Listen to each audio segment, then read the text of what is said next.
पुस्तकं प्रकाशित करण्याचा लौकिक असलेल्या संवेदना प्रकाशनाची नवीन वर्षातील पहिलीच निर्मिती अगदीच कमाल आहे. कोल्हापूरच्या खेडेगावात राहणारी आणि आजच्या आधुनिक काळातही नऊवारी नेसणारी आई शांता फराकटे आणि त्यांचा बांधकाम व्यावसायिक मुलगा उत्तम फराकटे या दोघांच्या चक्क अमेरिकावारीची कहाणी सांगणारं पुस्तक. अमेरिका नऊवारी, भटकंती महासत्तेची आईसोबतची.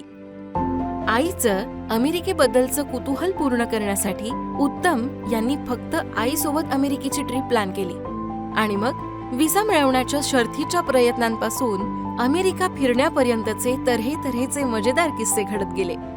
हे लेखन म्हणजे एका मायलेकराच्या सोबतीची, त्यांच्या नात्याची वीण अधिक दृढ होत जाण्याची कहाणी आहे. अमेरिकेची सफर घडवताना सुद्धा भारतीय संस्कृती, परंपरा, नातीगोती आणि संस्कार यावर भरभरून व्यक्त होणारं संवेदना प्रकाशनाचं पुस्तक अमेरिका नऊवारी.